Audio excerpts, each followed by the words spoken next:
નમસ્કાર દર્શક મિત્રો, આપ નિહાળી રહ્યા છો N24 ગુજરાતી. તો નજર કરીશું આજના મહત્વના સમાચાર પર. આમોદમાં તંત્રનું સઘન ચેકિંગ. પાલેજની ઘટના બાદ તંત્ર એક્શનમાં. આમોદમાં મામલતદાર અને ફૂડ એન્ડ ડ્રગ્સ વિભાગના અધિકારીઓ દ્વારા અચાનક ચેકિંગ હાથ ધરાતા વેપારીઓમાં દોડધામ મચી હતી. અંદાજે 6 જેટલી દુકાનોમાં તપાસ કરવામાં આવી હતી. પાલેજમાં બનેલી ઘટનાને પગલે તંત્ર હવે હરકતમાં આવ્યું છે અને ચોમાસાની ઋતુ દરમિયાન ખાદ્ય પદાર્થોની ગુણવત્તા, સ્વચ્છતા અને લોકોના આરોગ્ય ધ્યાનમાં રાખીને તપાસનો દોર શરૂ કરવામાં આવ્યો છે.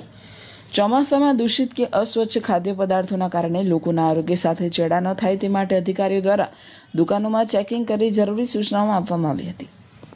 ખાસ કરીને દુકાનમાં સ્વચ્છતા જાળવવા, ખાદ્ય પદાર્થો ઢાંકીને રાખવા તથા આરોગ્યને નુકસાન પહોંચે તેવી બેદરકારી ન રાખવા તંત્ર દ્વારા કડક સૂચના આપવામાં આવે છે. પાલેજની ઘટના બાદ તંત્રની આંખ ખુલી કે હવે સતત ચેકિંગ ચાલુ રહેશે. લોકોના આરોગ્ય સાથે ચેડા કરનાર વેપારીઓ સામે માત્ર સૂચના નહીં પરંતુ કડક કાર્યવાહી થશે કે નહીં તે જોવું રહ્યું. ચોમાસામાં લોકોના આરોગ્ય સાથે કોઈપણ પ્રકારની બેદરકારી ચલાવી ન લેવાય. તંત્રનું ચેકિંગ સતત અને અસરકારક રહે તેવી લોકોમાં માંગ ઉઠી છે. બ્યુરો ચીફ અલમાસ બાદશાહ.